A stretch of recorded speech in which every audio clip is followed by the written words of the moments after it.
Hello, my friends. Welcome back. And I'm very excited to introduce this next guest. We had met originally on the Talk at the Tavern, thanks to Ghost from the Third Eye podcast, my Third Eye podcast.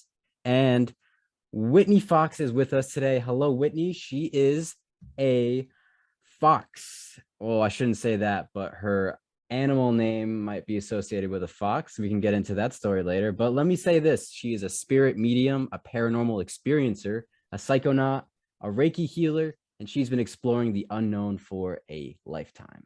A lot to talk about there. But first of all, Whitney, happy Tuesday. How's it going today? Happy Tuesday to you, Jake. It's going really good. Thanks for having me. It's a real pleasure. Thank you for being here with us. And once again, I do want to give that shout out to Ghost from my Third Eye podcast. So, for anyone who doesn't know, can you tell them a little bit about the Talk at the Tavern and how we were able to first meet? Ghost invited me to come on. I think that was the second invite, and I could finally make it. And we had done we had both been on another little round table before that with Nico from Upstate Unconventional, and that's how we kind of met. And then he invited me on, and boy, there was some fun people that night.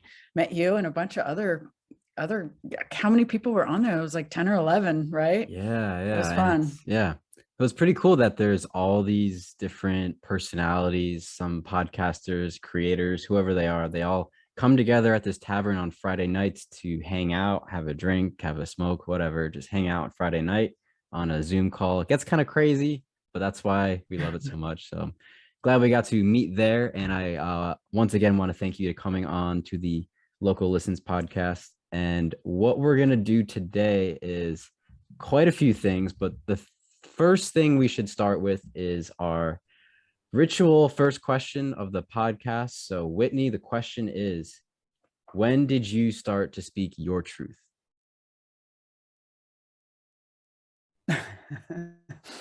uh,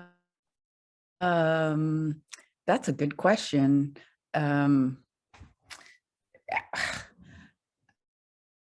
I think I started speaking it when I was a child, like little. It's nobody really listened, like I had a lot of things to say, and I had a lot of questions. I always have. And from a very young child, I'd have like adults looking at each other like, what are we going to say to her on this one? So, but then with that said, I've said this before, I think I'm pretty good at reading the room, like if I say something, that is heading down into the realm of esoteric, and people look at me like I've got, five eyes, and I usually just redirect and talk about the weather or whatever, Right. the Dodgers, whatever, So yeah, it's probably not a dumb answer, but that's the truth. And others that I just play whatever the game is. Awesome. Yeah, there's a great truth in that statement itself. The fact that, people joke around that there are normies, quote unquote, but I suppose, the real skill, the real value in what you've just said, I think, is the fact that you can adapt to any conversation, no matter if it's in the deep end of the esoterica or if you're just like talking about the weather. I mean, that's something we all need, but I'm sure you prefer to talk more esoteric, more spiritually minded stuff. So that's what we will definitely get into today. And there were a couple interesting titles. I want to get into the work that you've been doing and the sort of dual career path that you've taken that we spoke about earlier before we started recording. But I gotta ask now, since I brought it up earlier, can you tell me about your name, Whitney Fox? And do you have any special relationship to the fox, which, by the way, is an animal I've been seeing quite a bit lately, and I can tell you that story later, but they've been popping up quite a lot lately. So what can you tell us about the fox energy, and how do you relate to the fox? Well, so through a lot of shamanic medicine work with ayahuasca, I was working with a shaman who would facilitate spirit animal ceremonies. Mm. And I had always had a big curiosity with that. I've always been drawn to the animals, and for lack of a better way to put it, always read the animals.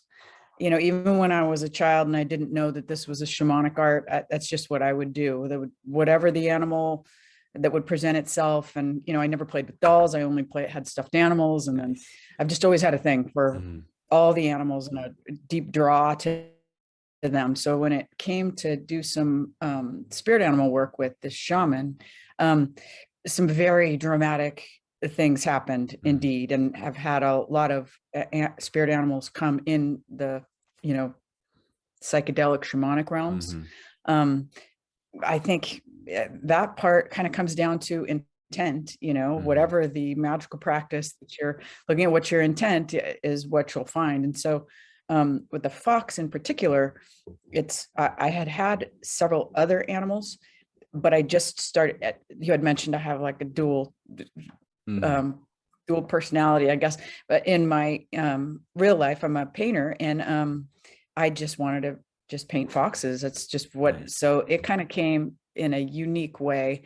And then when I was getting a little further into this and realizing that there was going to have to be, a sort of alter ego, because a lot of people from my business life would not understand this side. Then I chose the fox for that reason. And it was, to be perfectly honest, it was easy to come up with free imagery because I had paintings of foxes and stuff. There you go. Yeah. It's like you prepared and for plus this. I've always liked the last name Fox. I was always a little jealous. Like, that's a cool last name, so it seems to fit. All right. Well, sorry, go ahead. I was just going to say, and then my IG is Trickster Fox 7. And that I had I've had a couple of trickster experiences. And then I went down sort of a rabbit hole during that time when I was thinking about naming on the trickster spirit itself. And the fox can be considered that for sure. And I like the way it sort of rolls off the tongue, And then funny that you mentioned seeing some foxes where I live, which is in Los Angeles. There's been fox sightings like within real close to my house. So I'm expecting when I'm up in the canyon, be able to see, I'll bet, what do you want to bet? I'll let you know when I run across one. Cause let's say 2 days from now, you'll probably run into a fox. Okay. Yeah. Let me know. Okay. Let's place that in 10. I'll take a picture. Awesome. So with the trickster spirit, I mean, I think that's, anyone who is looking into the animal totems or any sort of spiritual meaning or, the traditional story of animals. When I think of, the local wildlife here, I do think of coyotes and foxes being these trickster gods, these trickster spirits. And you had briefly mentioned earlier that you had encounters with the tricksters or with a trickster. Would you like to get a little bit more into that? That sounds fascinating. Sure. Okay. So I did a lot. There's a lot of things that I have ended up learning through the process of working with ayahuasca. A lot of things. It's a big story. It's so multifaceted, and I worked with it for a solid 5 years with, monthly 2-night ceremonies, and then some longer ones and some initiations and some dietas, things called dieta, and some microdosing, but many, many journeys. I stopped counting when I got to be around 200 journeys. I just stopped counting. And not to I know that sounds like maybe bragging or maybe the opposite. There might be people out there going, whoa, it's what's wrong with you? But I just say, I state that sort of amount so that, it might be understood that I had a lot of very different experiences, and some good, some not so great. I'll say with that comment, everything is medicine though, even the not so great, the hard and difficult ones. So absolutely. The spirit animal stuff and the trickster spirit are just a couple of the multitude of things that I've gotten deep lessons on, downloads. If any of your listeners have worked with any of the plant medicines, the insights often come as downloads, you know, that sometimes it'll play out like a movie, sometimes there'll be words or visions, but a lot of times it's just this downloaded knowledge of certain things. And so there was one ceremony in particular that was not facilitated properly. There was a novice shaman at the helm, and then there was also a what I could only call an unscrupulous person that was leading, or thought that she was. And when you work with that kind of that kind of heavy medicine, a lot of people call her a she, the spirit of ayahuasca is a she. She really doesn't suffer fools. So if I had trusted and really fell into quite the experience.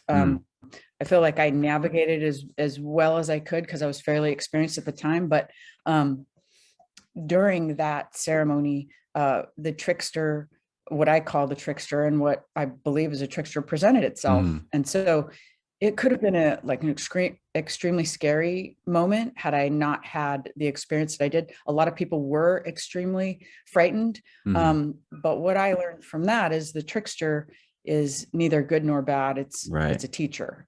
And sometimes we need to be taught to overcome fear. So, lots of things can be sort of labeled trickster, like the wind might be a trickster, because it sets you off. It sets you off kilter. You don't know where it's coming from. It's unpredictable. You had mentioned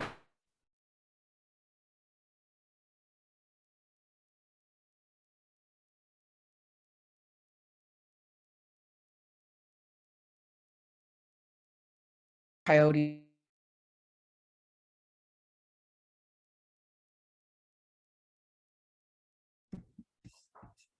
You still there?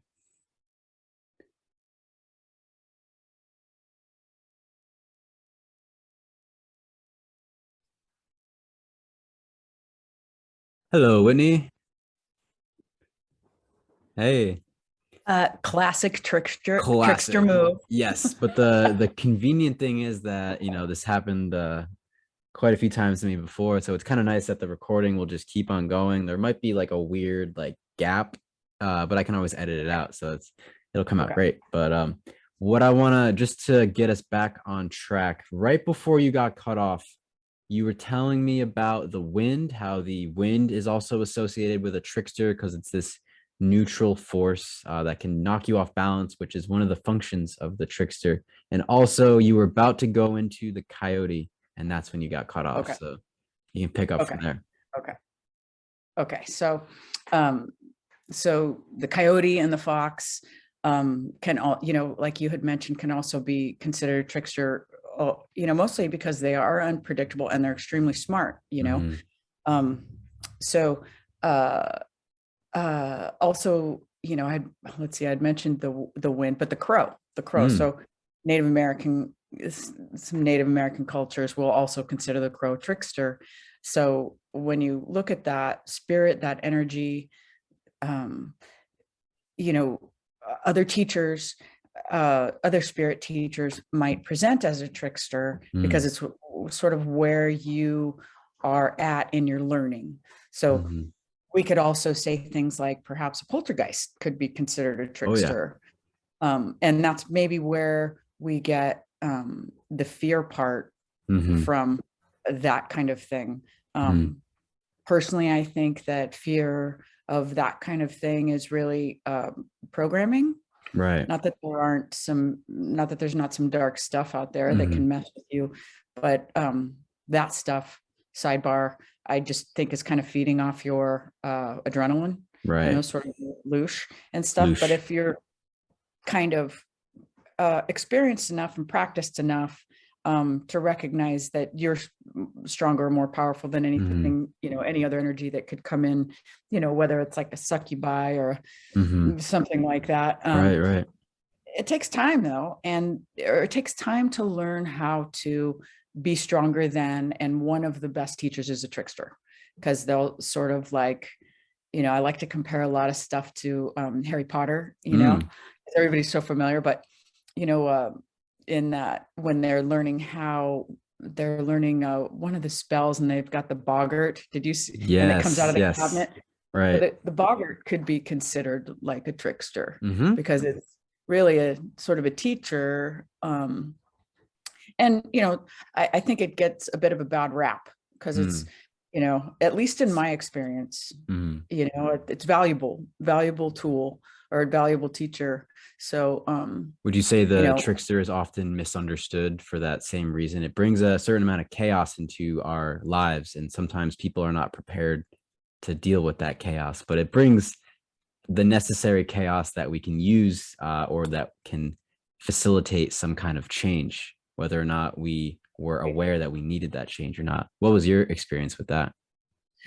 you hit the nail on the head. That's exactly it. So, if you've ever heard anybody speak about, you know, ayahuasca ceremonies and that kind of thing, this particular one, even leading up to the ceremony, it Mm-hmm. was out in Joshua Tree and it was in a geodesic dome. Love it there. So, a geodesic dome, that architecture is also a bit of a trickster because Mm-hmm. if you've ever been in one, you can sit on one side of the room and whisper, and there'll be another person on the other side of the room, and because of the way the room's shaped, we can hear the whisper, you know. Yeah, it's So wild. it was, yeah, it was, so that alone was very trickster energy, like Mm. that this group of people, um it, it would take too long to lay it out for the purposes here, but it was a very interesting group of people. Mm. Some people that shouldn't have been in charge that were, some people that maybe should have been in charge that weren't. Mm. Uh, and then also this division happening to this group. It was already sort of dividing and falling apart. And then Mm-hmm. it was just not conducive uh, for doing this. It really wasn't. And Right. my daughter was there with me and we almost left, you know, Mm-hmm. because we were both just reading the energy going, ow, you know. But we decided to do it anyway, which I'm glad that we both did because we learned a heck of a lot about the trickster in particular. Nice. Um, the other thing about there's many things about those ceremonies, right? Mm-hmm. Um, the shaman, and when you go to, you know, the Amazon, or even, you know, even here in the States with a Mm-hmm. proficient shaman, Mm-hmm. um, there's what's called Icaros, which Right. are the Shaman Song, or They're it could beautiful. be, yeah, right. So it can Mm-hmm. be songs, it can be music, it can even be drumming, or it can even just be sounds, vocal Yep. sounds. It's, you know, it's a very important part of Mm-hmm. the journey because oftentimes if you're trying to move through either a difficult time or a beautiful time, if you're trying to move through, the Icaros come through the shaman or shamans and help facilitate that. So it's very Mm-hmm. important. Um, in this particular case, there was a woman, and it was her first ceremony. She had never Mm. been in ceremony before, and she's the one that brought through the Icaros, Mm. which was, I hadn't witnessed that before, So and I this was hadn't. her first time sitting with ayahuasca, or like this was her Uh-huh. first time leading a ceremony as a shaman? First time, first timer, Gotcha. never drank Okay. it But before. she was up there singing the Icaros or producing the music in some Well, fashion. okay, so here's the thing is, I think that there's many that can get up and produce the music, Mm-hmm. in, you know, and then there's a whole other level of Icaro Right. where the person essentially surrenders to the spirit and Mm-hmm. opens their throat. And then what comes through is the Icaro, They become the this Teresa channel. channel. Exactly. So this was the first time uh, uh, that I think actually heard a legitimate, real Icaro come Mm. through this person.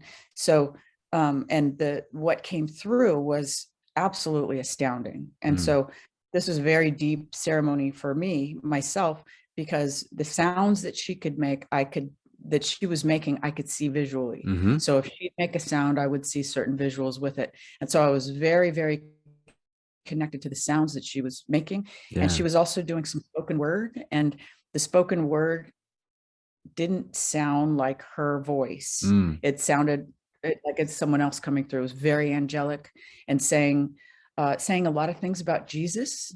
And so uh this was a fairly large group of about, I want to say there was like 12 or 15 people there. We were pretty cramped into this dome.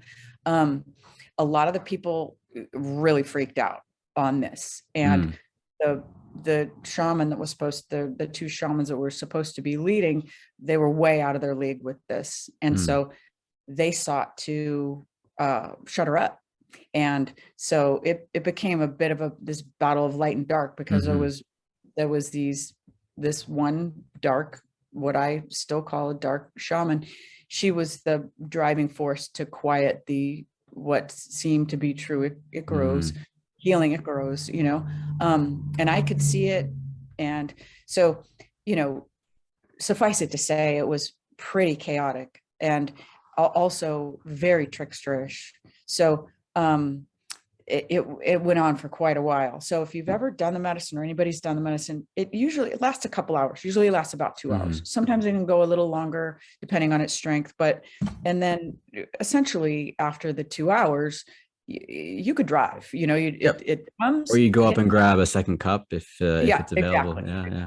Yeah. Totally. Right. So in this one, I came down to being back to myself. And after, all of the chaos, it was quite a relief, because it was a deep, big experience. And I had to go to the bathroom, and I had to go see where my daughter was. There's some hot hammocks outside. So I wanted to, just check in and stuff. But I couldn't find her. And then there was another good friend of mine that I was looking around for and couldn't find. And so let me back up. Before the ceremony, just sort of warming up, we'd had these shaman cards, and we were all kind of pulling cards and stuff. And the girl that I was working with, it's sitting next to, she pulled the trickster card, and I'd had this for a while, and I'd never even seen the trickster card, which is also very tricksterish. Like the fact that I had this deck for probably at least a year. It just slipped by somehow. Never saw it. Didn't even realize it was waiting for that moment. For that moment. And the girl that I was, she just looked at me and she goes, "Whoa, what does that mean?" Because we'd all found that these cards were very very mysterious with their appearances, So anyway, back to having, sort of come back around. Also, in deep contemplation about the other new people that were there, that just witnessed and went through something that was more than they should have had to deal with without proper facilitators. Sounds like a spiritual battle, because shamans do have the potential to use darkness to do their bidding, I suppose, or it could be weaponized, I suppose. And it's nice to hear that you've experienced that distinction between shamans who may be abusing that power, and then the other shamanic practitioners who are aware of that danger and guide people in a more wholesome, holistic, nurturing kind of sense.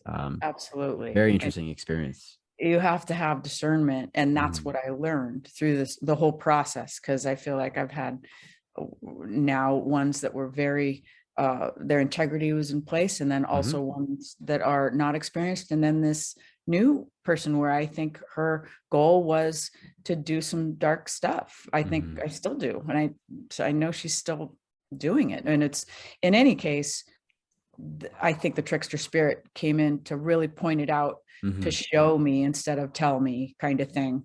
And so I had gone to the bathroom, and because this building was a geodesic dome, the restrooms were outside, and they were sort of a little bit off on the edge of the property.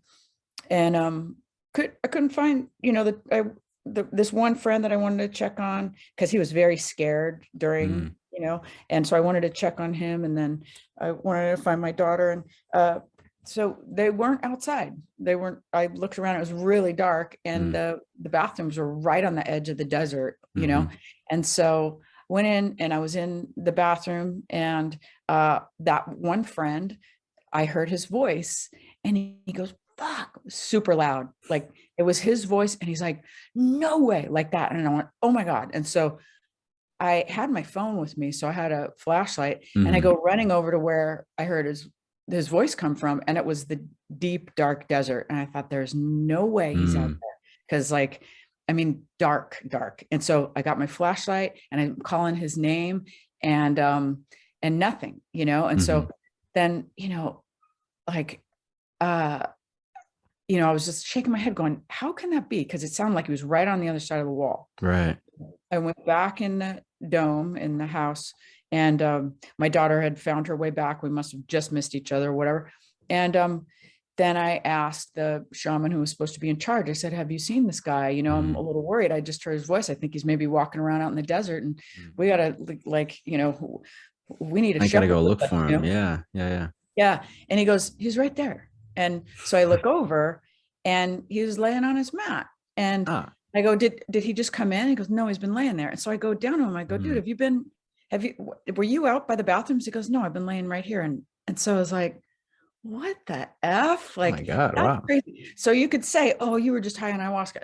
No, Mm. like you're either high on it or you're not, you know, Mm-hmm. like, I mean, sure, you might have a higher vibration, but once the visions subside, Yeah, you're then grounded again. You're not grounded again. intoxicated necessarily, but yeah, you might No. be yeah, like higher vibration a little bit. You might be picking up on things. So that's interesting that I mean, it sounds like you definitely picked up on something. And the interesting thing is to circle back to one of your earlier messages was the fact that like yes, the tricksters bring a certain amount of chaos, but they also what's so valuable about that chaos is that they point things out. And I guess it seems like a trickster will point things out sometimes that people are not typically seeing on their own with their own regular day-to-day vision, so that thanks to the trickster we can learn things that otherwise we may have not paid any attention to or we may have not really thought about. So after reflecting on this experience and telling that story, which by the way, I'm glad you were able to find him. I'm sure that must have been stressful. Um, what do you think now? Like what do you think was happening, or what do you think you've received from that experience, whether that was in the ceremony or when you were wandering around trying to find him? Like what else do you think about that? Well, because it was such a peak experience in terms of ceremonies, Mm-hmm. you know, everybody's true colors came out.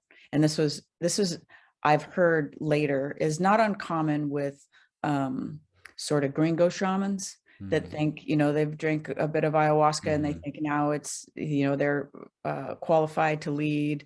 I have a friend that wrote a great article, and he called them rockstar shamans, you know, like they kind of, you know, and no offense, like I don't really mean offense by it or No, no. sound arrogant or anything like that. Mm-hmm. I just feel like you do enough and you see enough things, and then you see somebody that's integrity is maybe slipping. Maybe they're trying to make money Mm-hmm. or have power. In this case, there was some Yeah. power trips going on, and they're, you know, sadly, people I've seen people make facilitating this a part of their own spiritual journey, like Mm. by believing that they are the ones that are healing people, because it's easy to mistake. It's easy to come to after, you know, a very deep peak experience with many downloads that could change Mm. your life, and think that the shaman did it when it's really the Right. medicine that did it. That's a And good so distinction, what the medicine is doing and what the group would also be influencing the medicine. So it's interesting that this story comes out of, it seems like quite a large ceremony with a lot of people. But yeah, it's definitely a great distinction to think about what the shaman is doing to facilitate the experience versus what the experience is actually providing that person, independent of the shaman leading it. totally. So, Mhm. you know, with that, especially for people that are listening that are never have been to a ceremony, have never had ayahuasca or even a hallucinogen of any kind, you know, I think that we can also translate that same energy Mhm. to any social Oh yeah. situation that we have. And so if we're awake and aware, and let's say, you know, just for an example, let's say you've just got a work situation where there's Mhm. power trips going on. And so as an individual, you know, it's taking in a way, it's taking the uncomfortable parts that you feel and help you sort of explore your own shadow, Oh yeah. um, and how to navigate a situation like that. So, you know, of course, this ayahuasca ceremony was on the spiritual realm, that would be on the material realm, but as above, so below, right? So, Mm. learning lessons and navigating fear, if, in that pretend material situation where you've got a boss with a power trip and there's, gossip and games and, teen, sort of, infighting and things Yeah, like a little bit of drama. yeah, drama. I mean, we can all relate to that, Yeah, right? absolutely. Um, then, learning how to understand how and why your own buttons Mm. get pushed, and also more importantly, how to not be afraid. You Yeah. know, we all know that archetype of the person that stands up to their boss without fear, and then Hmm. what do you know? You get a raise because they're like, oh, like Yeah, this it was person is courageous. It was heroic to do something like that. And funny you bring up archetypes. I was just thinking earlier when we first started that the trickster, not to hone too much in on just this one, but the trickster provides a lot to talk about. But the trickster is one of many archetypes. This cast of characters, these gods and goddesses, or these spirits that we interact with in the natural world, in the social settings that we find ourselves in. And it's interesting. I do notice the same thing as a high school teacher. And there's always, it's something that you said earlier that really stuck out with me, which is everything can be medicine. And the other thing that you sort of alluded to was the fact that when you're in the ceremony, there's not much of a distinction between when you're in the ceremony and out of the ceremony. The ceremony is on at all times, no matter where you are. If you have that mind frame of being a journeyer or being a traveler in this landscape that's ever evolving, well, we always find ourselves in ceremony. So are there other instances, like, for example, with your art or other, I guess you could say, hobbies or talents that you've been working with? How else do you experience the shamanic principles that we've been discussing in other areas of your life today? wow, well said, by the way. That Thank was you. really well said. um, yeah, and it's a good question too, because I don't call myself a shaman, Hmm. but because of all the experiences I've had, if you were to look at that, you'd say, if we were in a different culture, you Hmm. might say, okay, she's been born into a shamanic life. Hmm. I got a thing with plants, I got a thing with animals, I got a thing with ghosts, I got a thing with talking to the dead, I've got a Hmm. thing with healing, right? And so all those just add, it's just math, right? Right. Okay, so if you in your tribe, then you probably would, have been the shaman for. It It's sounds just, shamanic, but there's an important distinction that you're going to make here. Sorry to cut you off. Yeah. well, the distinction I think is, at least at this point in my life, I don't necessarily, uh, I I don't feel like hanging a shingle and saying I'm the town shaman. You Hmm. know, Hmm. however, I do some things, do some Reiki healing. I don't have a shingle hung out for that, but I've done quite a bit. I've like Nice. graduated the master level 3 Oh, and cool. Cool. had some South American sort of initiations and stuff like that. And it's a very interesting art. Hmm. And I have mad respect for it, Yeah, uh, absolutely. and then, the mediumship has always been a drive of mine, always. Mm. That's if any, if that word comes up anywhere, any talk about that, I'm like, oh, over here. Mm. This is my wheelhouse, this is my conversation, because I'm just so fascinated with the afterlife. So let me ask you a bit about that in terms of mediumship. And this question, I want to preface it for anyone who may not be familiar. I'm going to read a bit that I found on your website, which, by the way, folks, is whitneyfoxmedium.com. Is that correct? Whitney Fox Medium? That's right. Awesome. So from the webpage, I was digging around earlier. What it says on the topic of mediumship is tuning into the subtle energies of our loved ones on the other side happens with symbols, visuals, sounds, and feelings. It is a unique language. It is the medium's job to tell you what comes through. It is not always what is expected or even desired, speaking of the trickster. However, it is the signature of spirit to bring through what is needed for healing and growth. So, for anyone who has never really heard of a medium, or they may have heard the term but not sure what a medium does, could you break it down for us and give us some examples of things that you've done in the past to become a medium, or how you got into this in the first place. Um, let's see. So how about start with what a medium Mhm. does. So I think, it's often called the gift and that kind of Mm. thing. Um, and I think there's some people earlier in life surrender to it. And in my case, I think I've fought it for a long time Mm. because I just didn't want the label of being weird, you know. Right, Um, right. Even though my family was very open-minded, Mm. just the culture is not, I grew up in the beaches of LA and I was doing a lot of surfing and volleyball and skiing and, very grounded material, this realm kind of things, Mm.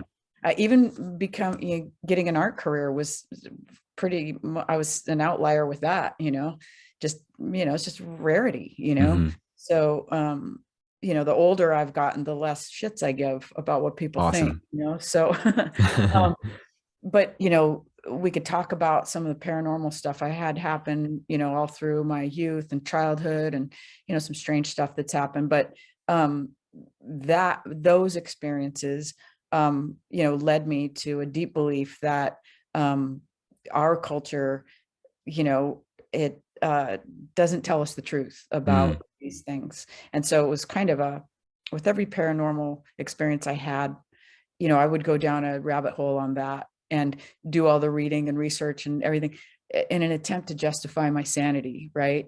I And then, see. once in a while meet like-minded people and we'd connect and, they'd be my paranormal friends or whatever. Um, but as I, started to get older, I decided that that that it was time to get some formal training, Hmm. formal mediumship training, and that's was important to me. It's not important to every medium. Some are what's called naturals, and I would say I was Mm. a natural. I just didn't have the confidence, and I didn't have the environment to. It was like learning art too. You need Mm. a you need a, you need a friendly environment to put yourself on the line like that, to I become an see. artist, musician. Like my husband's a musician, so like you got to be around people that aren't going to criticize while Yeah. you're Set and learning. setting, right? Set and setting, yeah, it's another Hmm. perfect other case for that. So with the mediumship, getting getting the training, getting certified and stuff, I was able to work with people that I didn't know, Mm. um, and practice with people that I didn't know that were of like minds and that kind of thing. And that's like the confidence building that I needed. I Mm. needed to not just think myself that I was connecting, but I needed to have feedback, positive Hmm. feedback, so that I knew that I was. And that process is, I think it probably is a lifelong process, but I'll tell you Okay. a little bit about how it works, and then that'll more inform what I just said. Great. Um, first of all, a lot of people, because they misunderstand mediumship, they think it's like seance work. Mm. It is in a way, but it's not like sitting around a table tipping or a dark room and then suddenly a bugle Or like start Ouija boards. and Ouija board. Yeah, it's not that. So there's what's called mental mediumship, Mm. um, and that is, or also evidentiary mediumship, and that's where the medium sits and essentially in a trance Hmm. brings through various symbols, signs, feelings about a loved one on the other side that wants to come through Mm. and communicate to what's called the sitter. And Mm. so the more I learn about this process, the more I believe that the sitter's role is very important as well, Mm. because their intuition. So essentially, if I were reading for you, I might bring through some imagery or feelings or thoughts or personality that that doesn't make sense to me, Mm. but it'll make sense to the sitter. And so if the Oh. sitter is very skeptical, they're Hmm. going to be closed. They're going to Yeah. close down and say, I don't You believe have this. to open yourself up to the experience in order to make it work. Yeah. Because oftentimes I've seen this with people that are on the fence, is they've gotten back to me later and said, you know what, I was wrong. I thought about Mm. it. And yes, I do have an uncle who was in the Navy, you know what I mean? Oh, wow. Yeah. Because if you're closed, you're not using your own intuition. So it's really the medium and the sitter together raising their vibration to a point where the loved ones on the other side can lower their vibration, for lack of a better way to put it, to be able to communicate. So the more I do it, the more I am believing that the other side isn't really the other side. They're right here, and it's easy for them to come Would you say through. it's the other channel? The other channel, yes. I would definitely say the other channel. Because I could definitely visualize when you were talking about the sitter. I didn't know this before, so it's cool to think about. There's like a triangulation happening. So we have the quote unquote other side. Let's just say it's up here, and then you Okay. have the medium and the sitter, right? And they are working together to form this bond that is able to bridge that gap between, let's say, I'm gonna use the Norse mythology here, but like bridge that gap between Midgard and Asgard. So there's some kind of communication between those two worlds. That's really Right. fascinating. And did you experience doubt in the beginning? Because I could understand if someone is too skeptical, then their logical mind probably distracts them from experiencing this process, or it will prevent them from being Yeah. able to go in depth. What was your experience with doubt in the beginning of this? Okay. So, like I said, I had several paranormal experiences when I was young. And I was like, I know that happened. No one can tell me that those things didn't happen. Right. And no one can tell me that I'm crazy. A lot, because several of them I had other witnesses, right? So Wow. I knew Okay. there was something going on. And, in shamanism, a poltergeist or a ghost, something like that, is considered more of a middle world dweller. And so the those that have passed over are considered in a different realm because their vibration is higher. Mm, So because I knew of the middle world and that kind of thing, I knew that there was a continuation of consciousness. mhm.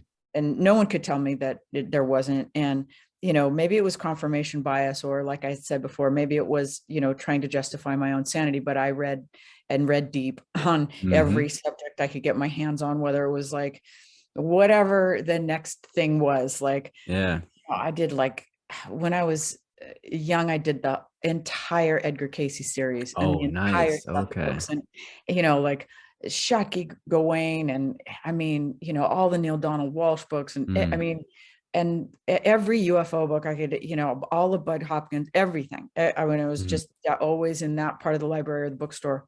And so, I knew that I wasn't the only one that mhm, had, you know, that knew there was something else. And so I had a pretty good idea.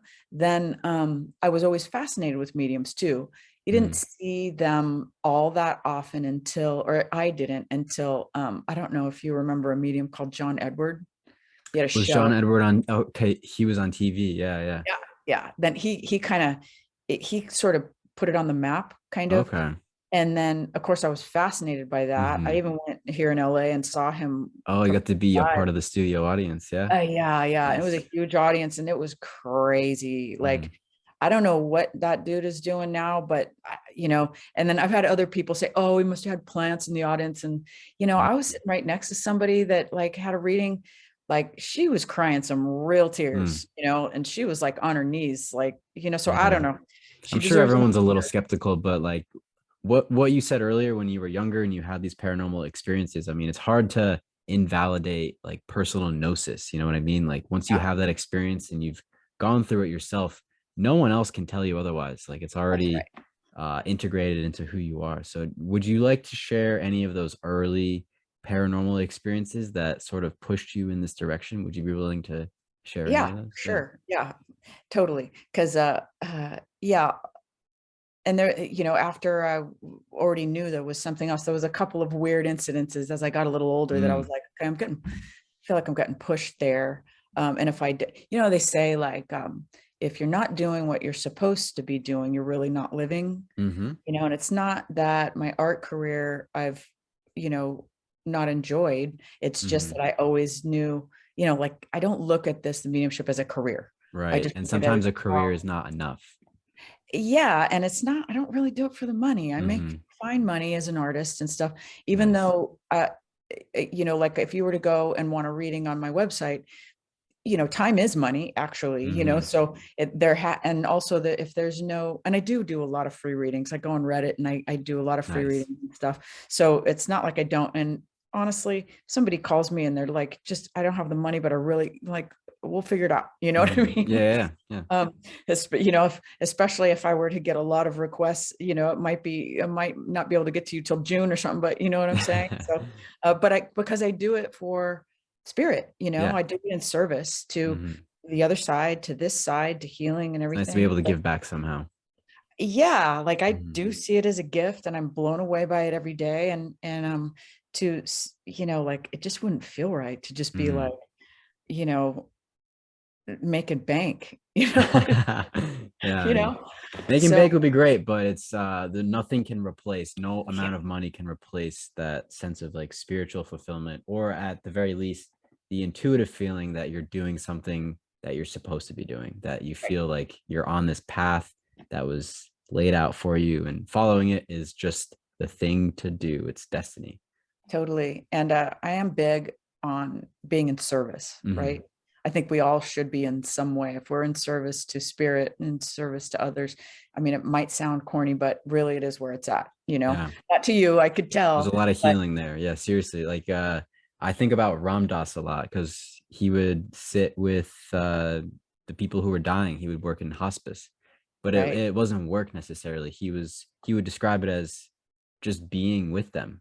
And right. I suppose yeah, when you say like being of service is such a huge part of your life, I mean, I think we all find eventually some way to be of service, whether that's being a parent or anything that you can do to bring back a little positivity or healing or encouragement that the universe has already given you. It's like, well, Yeah. it's you drink from the well and then you replenish that well. And that seems Yeah, like a yeah, pretty good yeah. I chart. mean, if you make the world a little bit of a better place, Hmm. like it's your contribution. Yeah. Just a really random, not so random sidebar on the kind of the comment that you just made. So my children are grown. My son's 19, but my girls are in their early 20s, right? Hmm. And they've just essentially disclosed to me that, my middle daughter, she is just on the verge of being a certified death doula. Oh, wow. Okay. A death duel. I've never heard of that title before. It's essentially someone that guides you through death. She Okay. was very drawn to it. And then my other daughter just told me that she's going to get certified as a birth doula. Oh, So how wow. wild is that? Interesting. Yeah. And so I Okay. guess it's true, the fruit never falls far from the tree. Like Yeah. both of those are not going to make them, I mean, they do other stuff too, they make other money, but as they're in service and they're Mhm. young, they're in their early 20s, like, I'm I sure you've just, inspired them quite a lot though, because the fact that you can, you've become successful through your art, which I think a lot of people would be afraid of, and the fact that you were able to do this and raise a family and then still have the time and energy to start your own you could call it a side business if you will, but this practice, this mediumship practice, which by the way is not just mediumship, right? There are so many other services that you provide. You did mention Reiki. Are there any other points of interest that you would like to show people if they visit your website? What else could they find on there, or what other hmm. tools do you provide for them? So through all that process of, you know, the I tend to like, I've always been a little bit uncomfortable with the phrase Reiki master because Hmm. it sounds a little Just the self-in. word master is not so great. I mean, let's Yeah, be honest. Yeah. uh, Reiki healer, but through the Hmm. process of getting, the certification and stuff, that's what they call it, master level 1, Right. master level 2, master level 3. So that has been going on for, oh God, well over 20 years. Mm. And it waxes and wanes. There'll Hmm. be, I'll get people calling me to do that, and then it'll just kind of not for a while. So but it is something that I do. And for sure with in the ayahuasca ceremonies, there's some powerful stuff that happens with that energy healing, a lot of Mm. kundalini Oh yeah. energy goes through. It's pretty wild. So I would say when I was doing a lot of ceremonies, that was when I was practicing a lot of Reiki or energy Mm. healing. Um, that spirit animal facilitator, that one I think is the hardest for people because it takes a lot of intuition on the sitter's Mhm. part and a lot Yeah. of drive to want the animals to come, So it's a you know, mutual so, effort but to, it's a it's not just like something mutual you can effort. provide them. They have to work with you. Yeah. And it's better in person. I think it's Hmm. better in person, which is a lot of, hard for people, but it's a ceremony that's performed, and the spirit animal comes, and people can do it for themselves. It's Yes. not, and I certainly, can walk people through if they've not had shamanic training and that kind of thing. And then the mediumship, group mediumship. So I'll continue to kind of tell you about what mediumship is and sort of maybe the somewhat paranormal stuff that happened early on Great. that led Yeah. me Yeah. there. And then I'll maybe finish describing how the process kind of works. Um, so there were several things that happened to me, and it still kind of happened to me. It's not like it happens every day Hmm. or maybe even every month. Did I Hmm. lose you? I'm still here. Okay, there you are. Okay. Um, so uh, when I was very young, I had imaginary friends, Mm, and very clear. I remember them still, scared the shit out of my family. mm. But I just thought that they were normal friends. Through the course of my life, I've sort of tend to think that one of them might have been a uh, deceased great grandparent Oh, okay. that, as I started doing the shamanic work, I've learned that ancestors are very powerful and important. There's a Absolutely. lot of ancestor worship and more indigenous. Especially when you And I mentioned think, and earlier, what I've seen in ayahuasca is a she. I mean, she's like the grandmother, correct? She's like the right, grandmother the spirit. Yeah. grandmother, Yeah. Yeah. Absolutely. The ancestors are definitely and playing she's a role. really into, if you can go there with me. Yeah, yeah. And she is very interested in the ancestor and descendant relation. Hmm.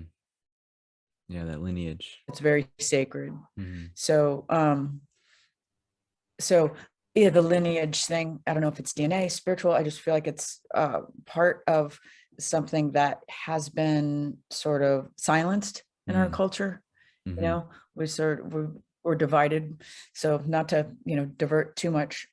So anyway, uh, childhood invisible friends, Hmm. and then I got to an age where I realized I was freaking people out. So I stopped talking about it, and they kind of went away or they Hmm. receded. My one of my mother's sister had a poltergeist.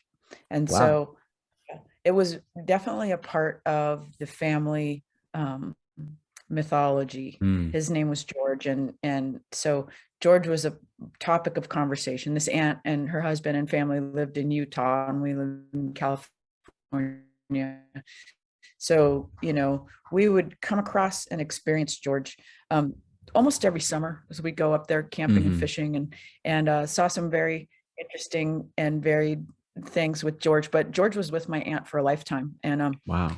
she wasn't happy about it Mm. because talk about a trickster. Yeah. And so the things that I saw for sure, like apports, things disappear or Oh, move around, okay. um, things that move in physical space that shouldn't be, that defy the laws of physics, Hmm. with other witnesses. And, Right. Right. when I had my big experience, my dad was like, I guess we have to have the big talk with you. And he wasn't Mm. talking about sex. He was talking Right. about Right. It's like poltergeist. the birds and bees Um, of the astral plane. yeah, exactly. Exactly. So that's one of the things that I saw with my own real two eyes, Mm. and the family knew about. And, my aunt would call my mom, and, it would always hush tones when they were on the phone talking about George, trying not to scare me and stuff. But Hmm. I knew about it, and I'd seen it and experienced it and stuff. And then, so those two things I think were the earliest exposure Mm. to there being other stuff. So, because there's like so many, I don't mean to rush through, but we No, could it's totally fine. Yeah. talk about any one of them if you want to go back. Yeah. But there was a few weird things that happened when I was in like middle school Hmm. age. just a really strange, about 7th grade, I think, is when, Mhm. there's a part of your brain opens that you Right. really start looking outside of your own life, Mhm. just psychologically speaking, start seeing your place in the world and noticing what other Yes, people wear, absolutely. and, how they are. And it was around that time that I think I really started to be like, okay, I can't talk about this stuff with Mm. just anybody, but the people that I could talk that about, it did. And so, um, and it was about age 11 that I started reading everything I could get my hands on, Nice. right? And then, this is not necessarily paranormal, but starting at about age 10 until I was about age 20, is I had these reoccurring dreams of being another person. Mm. So, and this was, I'm a lot older than you, so this was it wasn't all that easy to find information on Right, reincarnation, or it's not right. like you were hearing It was a bit about more it in hidden before the popular internet or culture. yeah. But I would go to sleep. Yeah, exactly, exactly. So, because I would have these dreams, I'd tell my family and stuff too, and I'd be, oh, it's just a dream, you know. Um, Little did I know my mother had already had several experiences, and my dad his own, mindset on it, which came out much later. But with a kid, you're not trying to keep them up at night or scare them, or Mm. really encourage them too much. But I was already there, and so um, I want to say I was 11, and I found, because I'd already started the dreams, and they were like very real, Mm. that I was this man living in a time where there was horse and buggy, and Wow, I okay. somehow knew. So I knew it was not, like, why would I be dreaming? Yeah. Um, that it's a little bit involved, but I'll just tell the story since I started. Great. Yeah, Um, yeah. and I would have these dreams, like, I would be in this very big house on a bluff in Scotland. Mm. Sometimes I'd be going by in a horse-drawn carriage. I went Mm. by on a ship once. I was in the upstairs bedrooms looking out. I was Mm. playing some sort of sport on the field. I was horseback riding, like, and I knew that I either owned the house or my family owned the house. It was very Mm. big. And then I knew the people, the neighbors next door. Mhm. And this is where it gets really weird, is in one of these, I'm like maybe 12 having these dreams, maybe 13. Yeah. One of them was such a powerful dream and so real. And in it, me being the man, I mean, I didn't even know what sex was, to be honest, at the Right, time. right. But in the dream, I knew that my girlfriend, who lived Mhm. in the next house, I had gotten pregnant, Wow. and she died trying to do a home abortion. Oh Like, my I god. didn't know anything. So, like, I wake up from these dreams just going, oh my God, exactly. Um, so I went down a like big rabbit hole on trying to find everything I could. And Mhm. at that age, I was, what am I gonna go tell my mom? Can you get me a book on reincarnation? Like, I didn't even Mm. know what the word was, right? Mm. So what I did find at the library was a book called The Search for Brady Murphy. And so it's a Mm. really old book. It was written in the 50s.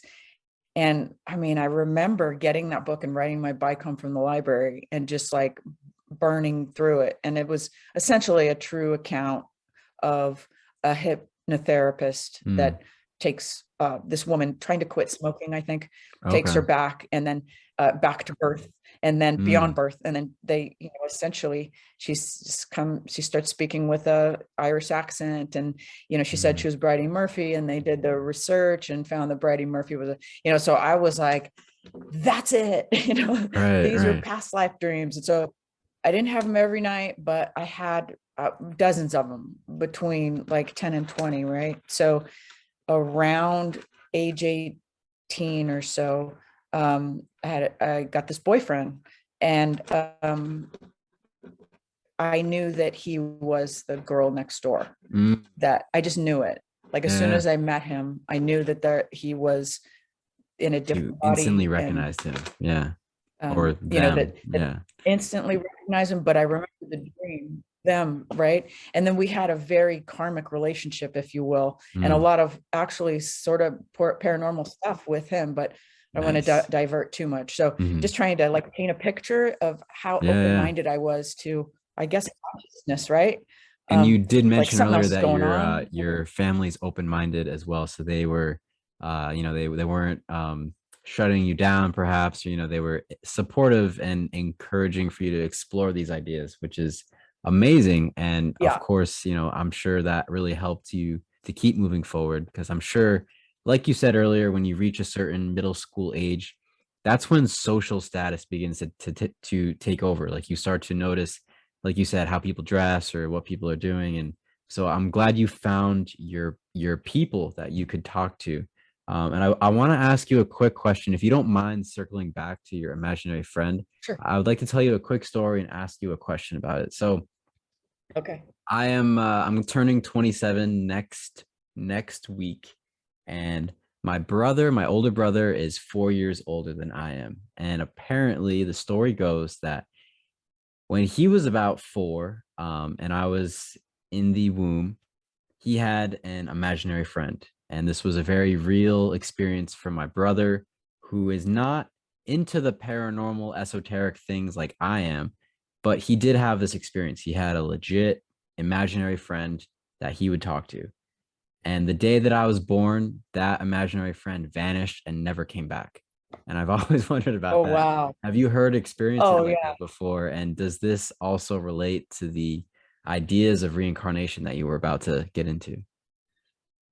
I mean, I think you know the answer, right? Like, eh, Like it's, I can I finally mean, ask someone who is you know, had more of a hands-on experience with this, you know what I mean? yeah, yeah. And I think, of course, because our culture gaslights us on what Mm, reality it hmm. supposedly is, you know, like Right. I think he probably knew and he probably has always known. It's just, you know, like you can only talk about it in certain company without, you Yeah. know, wanting, you know, people wanting to put you in a rubber room or, you know, or classifying you as a Right. wingnut, you know. Yep, yep. Um, but if you were in a shamanic culture, it's of course, you know, Hmm. it's Of funny course, right. when you talk with like I sat with some Colombian shamans and of course, you Hmm. know, that of course that's how it is, you know, Yeah. like it's not a surprise to them. That is how reality works, you Hmm. know.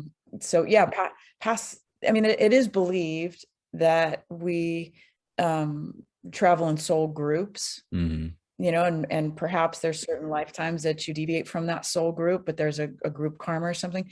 You know, I sometimes ponder if they aren't concurrent lives, you know, if there's Mm. really no time.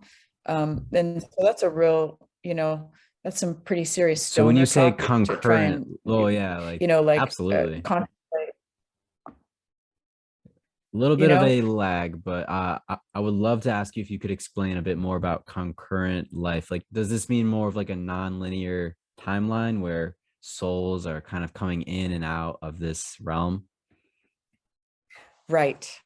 So I'm sure you've heard people describe their near-death experiences, Hmm. right?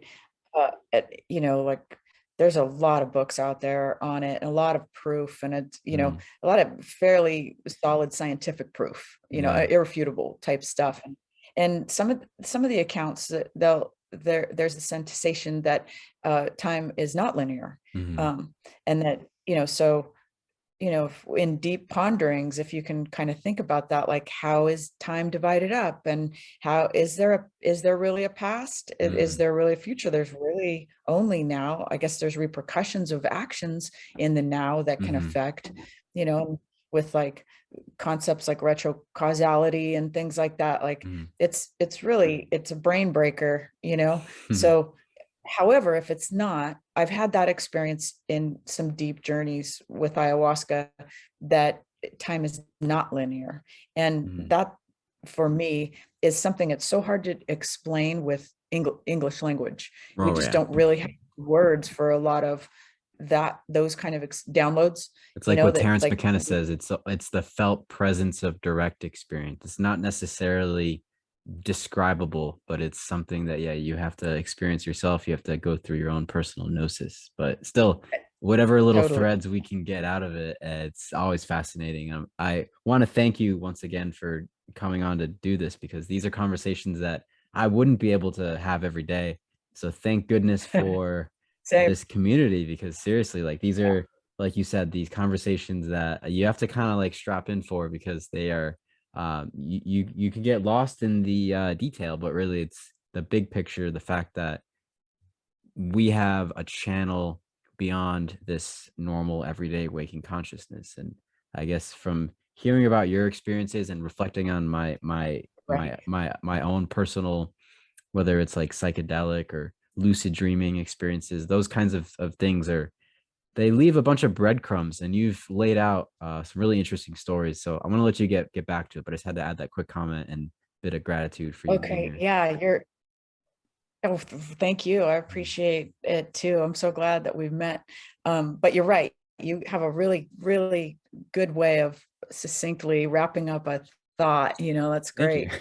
Because yeah, that's totally it. And finding a community of like all the people that like participate, they're just so great, so open-minded, and so Yeah. willing to just like dive down and Mhm. strap in, like you Yep. said, because I mean, honestly, there aren't a lot of people that are willing Mhm. to, they Mhm. just got to hold on to the programming so tightly, in my life, there's a few people that are starting to loosen their grip on it a little bit. Mhm. Um, but, and obviously things like ayahuasca is not the only way, No, psychedelics, and I would not the never only way. recommend It's any of very, these medicines to anyone. They, if you feel called to seek them out, then go for it. But yeah, don't take it from me personally. I've had my fair share of hell experiences, or I've visited Dante's Inferno. Let's put it like that. Yeah. me too, me too. Yeah. But some people are uh different kinds of seekers. Mhm. Like I was always the one, I know there's more, but it can't, this not gnosis, like you said, cannot Mhm. be told, it must be experienced. For Mhm. me, I Mhm. think there's others that can get what they need through hearing, others. And meditation is a powerful tool as well. There's shamanic journeying, with drum and Mhm. that, or binaural beats and stuff. There's Yeah. lots of, depends on your discipline. And Mhm. when I started using medicine, it was because I just didn't have any discipline and I needed a hard smackdown, and Mhm. I got it.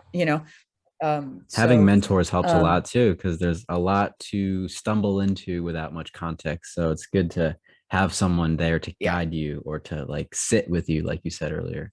Pretty cool. yeah, hold space, or at Hmm. least go, this is what happened for me, Yep. you know There's a lot of this is value how in it that. went for me. Hmm. Because yeah, because you can gauge your own level of fear or whatever.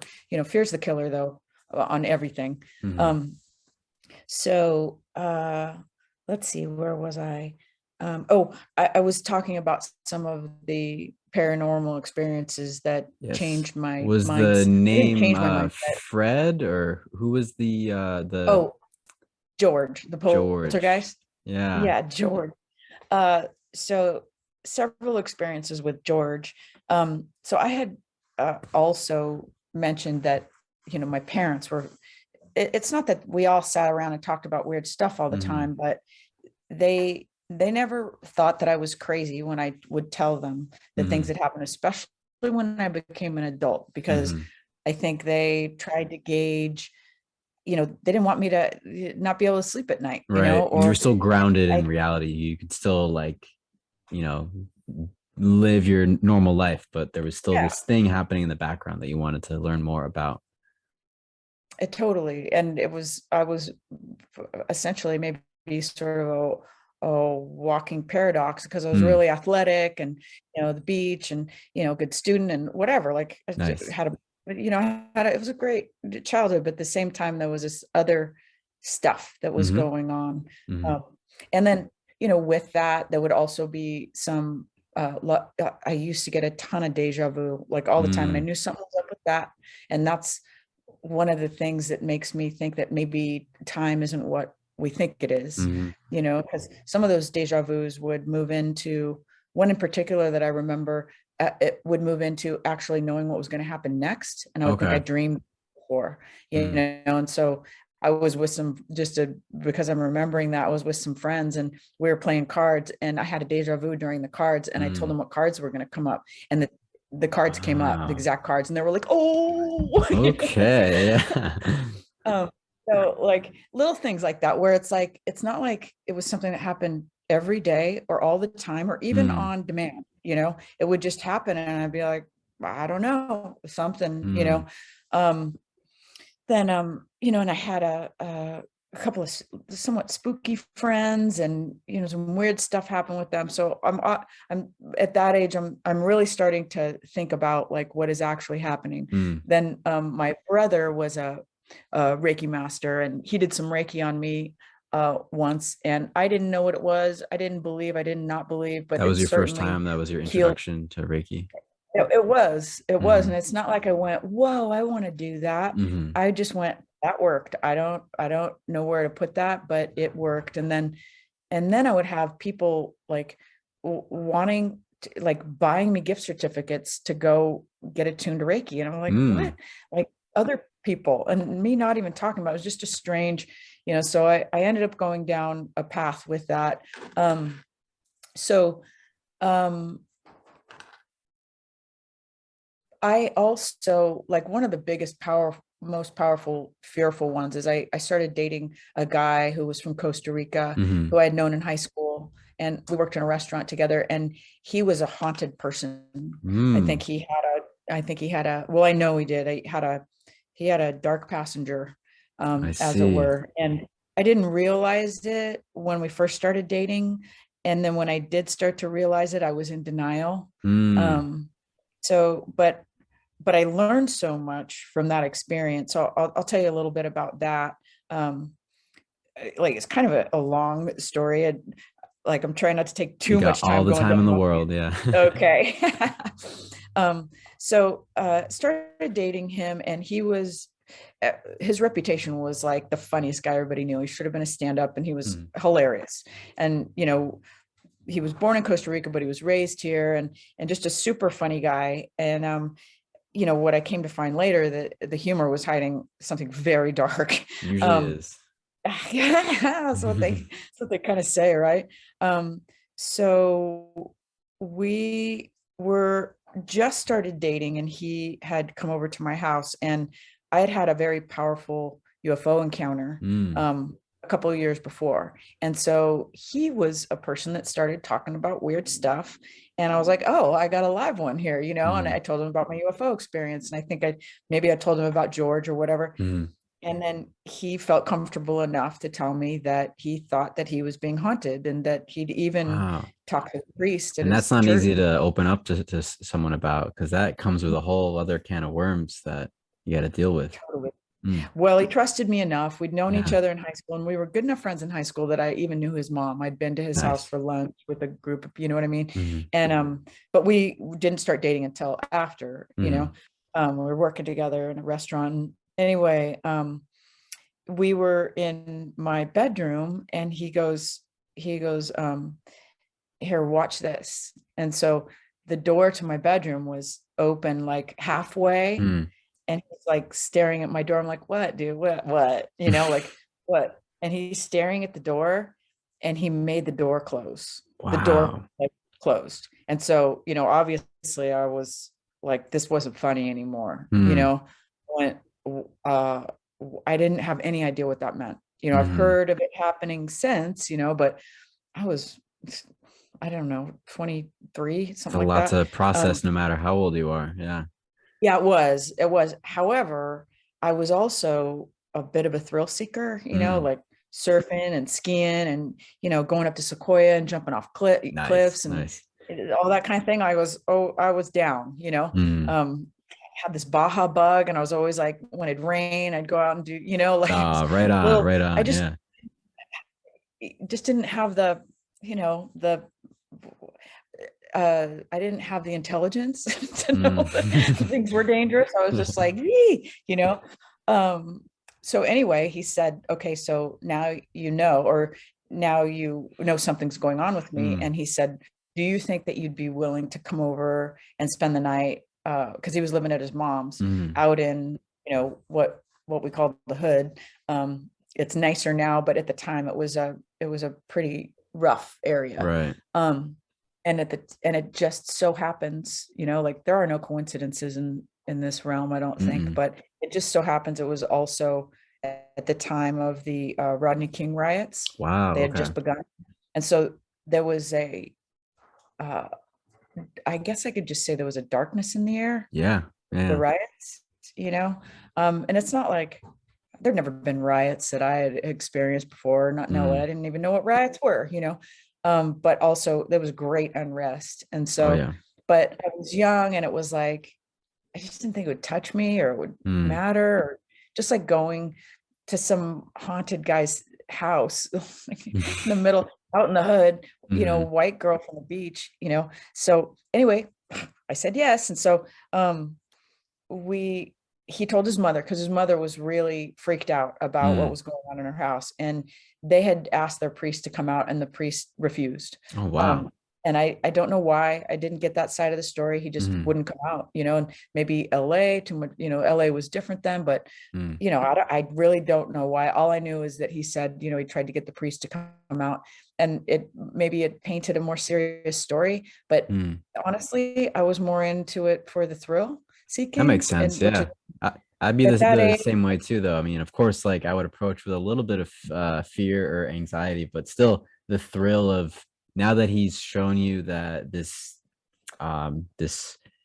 dark passenger is with him, even in your home, like it would be something that is around him at all times. It's hard to deny that once you've seen what you've seen. So I totally understand that thrill that you must have experienced going into this. Well, it was curiosity, Mhm. right? For sure, curiosity, because I knew there was something. And, I think a good part of the weird things that I've seen are because of that curiosity. Mhm. Like, so I'll find myself in places because I put myself there because I'm looking for answers, Yeah. um, or more experiences, or what is consciousness is the Mhm. only question, right? And this was a part of it in my mind. And also, I somehow thought it'd be fun. Yeah. So we ended up getting dinner and getting a movie and taking it back to his house. And I hadn't Mhm. been there yet during our dating, but his mother, she didn't speak a lot of English, but Mhm. she was very happy to see me. Nice. I mean, just like tears, Yeah. Yeah. because they were so afraid. And that was my first Mm. sort of kind of, oh, this is they're suffering, Mm. and then, when I got inside, not a big house, but all of anything reflective was covered with Mhm.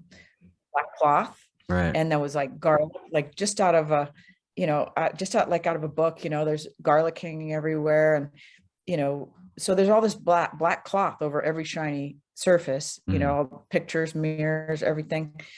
So it was a little off-putting, but I wasn't afraid. I was like, okay, what's going to happen? So the first thing we ate, and then it was early too, and I believe it was in April, so like this time of year the days were pretty long, Mhm. and we started watching our movie fairly early. And at the time I was working in restaurants and bartending and stuff, and so my Mhm. hours were really late. I usually didn't go to sleep till like 2 a.m. at the Mhm. earliest, so my body clock was not someone who would be going to sleep at 7, but I Right. ate. And like, I swear it was like still light and we're watching this movie, and I'm like, I cannot stay awake, and I'm Mhm. thinking, all right, I'm just gonna, whatever, I'm gonna take a little nap, but damn it, I don't want to miss the ghost, Right. so You want to stay awake for um that. Yeah.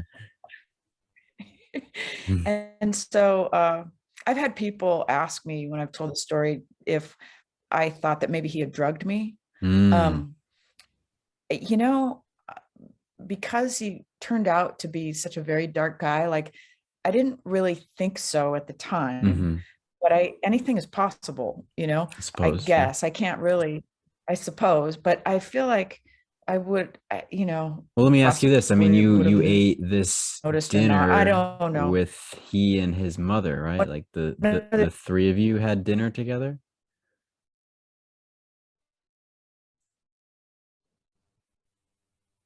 No, we ate on our own. Like we Oh, went okay. in the bedroom and like ate with the movie, but Gotcha. like there was no weed or alcohol or anything. It was just Mhm. like, so nothing. And so, um,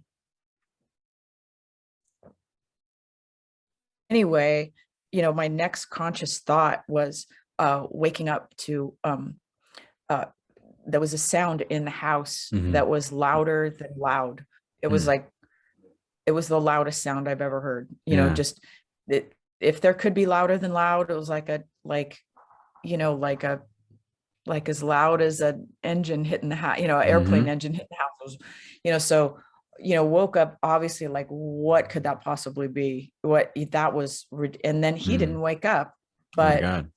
as I was laying there, with heart pounding, adrenaline pumping, I could hear metal hangers hitting together in the closet. Ooh. So the closet door is closed, but I'm like, there's something in the closet, Mm. like, and so let me backtrack because it was the riots were heating up. Mhm. It was not safe in that neighborhood at all.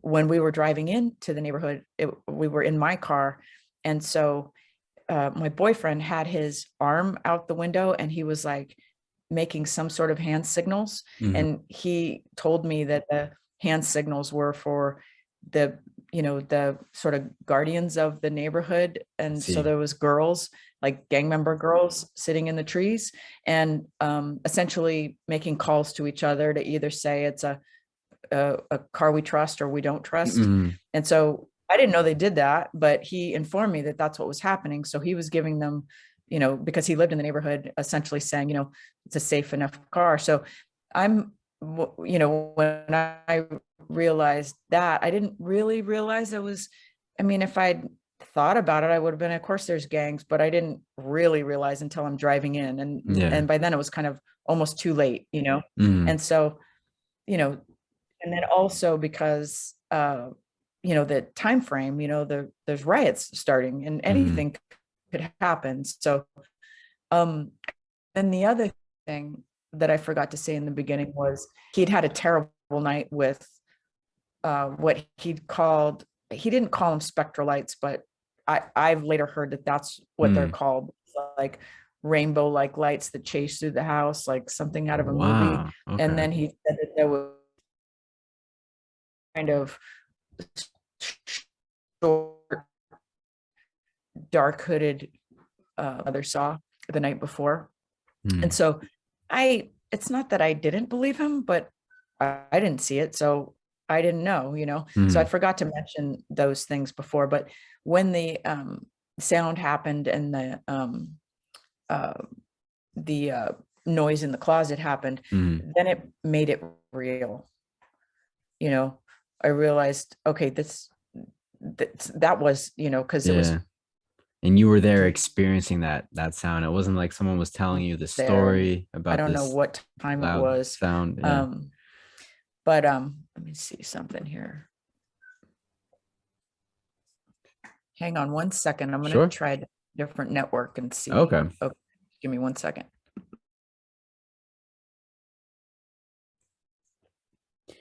By the way, just in case you can still hear me, this has been incredible. And despite the little Zoom lag, this has been a really interesting conversation. And um, yeah, there's been like a couple spots where we've cut out, but this thread of this story, starting with George and now leading up until this story with your former boyfriend, it's very fascinating to put into context some of the things we began with the trickster and the just the non-physical entities that we interact with. So it's cool that you've put it all together in these stories, and I'm really looking forward to hearing what happened after you heard this sound. What so yeah, what happened after that? Yeah, so I felt myself, really thinking like, okay, where are my keys? I got to get out Mm. of here. Like, and then also realizing like it's the middle of the night and I'm in the hood during a riot. So, um, uh, so anyway, unbelievably, I felt myself falling back to sleep, even though I was Mm. scared shitless. Mm. So anyway, start to fall back to sleep. And a couple of these events, like I'm pretty sure it was the next thing that happened was there was something sitting on my chest. So Ooh. I couldn't breathe, and that woke me back up completely. I'm having a real hard time breathing. Like I'm just so much pressure on my chest and I'm horrified Mm. and trying to wake him up because Mhm. he's still, not a part of it. And so finally I did wake him up when on the other ear, I heard someone whispering in Spanish, something angrily in that. Wow. Yeah. It was like a full sort of, apparition Mm. attack thing. And when I had the experiences with George, it was more like, I guess it was, it was scary because it was like there was things that just shouldn't happen Mm. according to the laws of physics. But this was an attack. And by the way, I had had many throughout my whole life, many night terrors Mm. and, sleep paralysis. Right. Well, when But you mention that pressure on your chest when you can't breathe, I mean, that I've experienced that myself too with sleep paralysis, especially like you said, waking up and then going back to sleep, and you go right into that area of rapid eye movement or REM sleep. And that's when the veil between this reality and the I other think so channel is too. very thin. Yeah. So this is The other very channel fascinating. and Yeah. what's going on that channel if you're not practiced. And Mm. so again, I obviously learned a lot from this. I think there's a multitude of things going on. I think George was different from this Mm. parasite or whatever, and is different, far different from than like mediumship. Mm. I think maybe there's also angelic visions and things like that, and that's a whole other like Mm. I think they're all a part of the story, but they're all have their own vibration. Let's put Right. it that It's a way. bunch of personalities and archetypes that are out there. Yeah, yeah. So, with this thing on my chest and not being able to breathe, I was really starting to panic. So, Mm. kicking my legs and I finally hit him hard enough that he woke up and he was sleeping on his stomach. And then he just like gets up and he goes, "Is it here?" Like that. And I was like, and as soon as he did that, it like lifted off my chest, Yeah. and I was like, something's on my chest, and and Mm. at that time, I mean, I don't speak a lot of Spanish, but I don't know what it was said. It was fast and angry. I Mhm. just knew it was Spanish, and so then he's like, "Are you okay? With what's going on?" And I was like, "Something was on my chest," and blah blah blah, and I'm scared shitless, and then a cat jumped up on the night table on Mm. my side of the bed, a black cat, and I go, "Oh my God, your cat's in here," and he goes, "I don't have a cat," so Whoa. like I'm like, what, like ah. And so he jumps up and he goes, it was the first floor. And so he jumps up and he goes and he pushes out the screen and he throws the cat out. And so you would think that we were both so adrenaline ridden that we'd I never go bet. back to sleep. But Yeah. not the case. Like I was like, I can't even like keep my eyes open. Like Mm. I'm going back to sleep. So, and I did, right? And so the next conscious thought was I woke up with my head at the foot of the bed, Mm. and he was waking me up. He was shaking me awake, and he said I was gonna call 911. I couldn't wake you up. And Oh so man. I was completely disoriented because Mm. I had my head at the other side of the bed, and then I also I could tell by the light in the room that it was Mm. like afternoon. So I had essentially slept, you know, the clock around for sure. Mm. And I felt for sure kept asleep and some sort of parasitic draw Mm. on my adrenaline and energy and that kind of thing. So um like I am grateful for the lesson because I learned firsthand that if you're not careful and you don't know what you're doing, then some of these psychic attacks, you know um they can be they are can be a real thing. So Yeah, yeah. um what I ended up finding out about him is that because we kept dating for a little while Mhm. longer. I did it, obviously I eventually got out of there, and I would not ashamed, but I was mad at myself, or Mm. not as necessarily embarrassed, just mad at myself for being so cavalier and I not see. really taking it as seriously as I should have. Mhm. We dated for a while longer. I even lived with them for a short time in a really nice place right on the water. And that Yes. was my draw to move there, Mhm. is just gorgeous, right steps from the sand. But his life and my life just kept getting darker and darker. Mm. And it became apparent that he had a fairly serious cocaine habit. Oh, And okay. then I also found that he had quite a gun collection. And Mm. then, things would come to light Just where a he quick question on that too, if I may. Like when things like cocaine or other drugs, do they seem to invite these spirits in, or they can kind of leave one to be vulnerable to becoming absolutely. attacked, right? I think I honestly, I think a lot of addictions are a psycho-spiritual Yeah. problem. Be So, like a possession of some kind. uh-huh, uh-huh. I mean it makes sense too. Like, uh, eh, all you have to do is see a crack addict on the street and they look like they're possessed by something. Right. So if we're talking on the shamanic realms, then you leave your spirit body open to Hmm. attachments. And so there's another story that I purged an attachment that I had, Mm. with through ayahuasca, and I was shown exactly what I was getting rid of and exactly when it was that I picked it up. Mm. And I, you know, carried a bit of depression until that happened, and for Hmm. years too. And once it was gone, the depression was gone, and you know, uh, a physical ailment I had was gone. Like, Mm. it's crazy, but I think that even at drinking too much, Hmm. drinking too much and passing out, you leave a hole for something to come in and monkey on your back. Yeah. I mean, It's let me just add more this serious than too. Like monkey. yeah, I mean the let's say, like, let's stick with plants for now. Like I know like the coca leaf is technically a plant, but like cocaine is much different than that. But like let's say, like for me personally, I have a very deep relationship with cannabis and tobacco.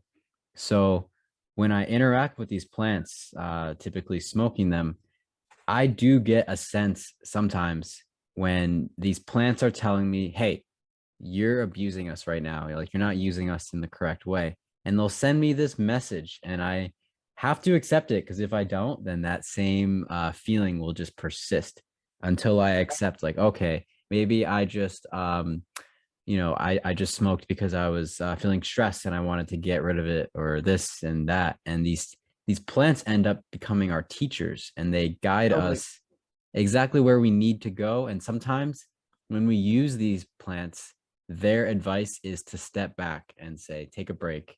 It's Yeah. very fascinating. What was your experience with it could be ayahuasca, it could be any other types of plant or teachers or guides. What else could you tell people about these formative experiences that led you into the mediumship path?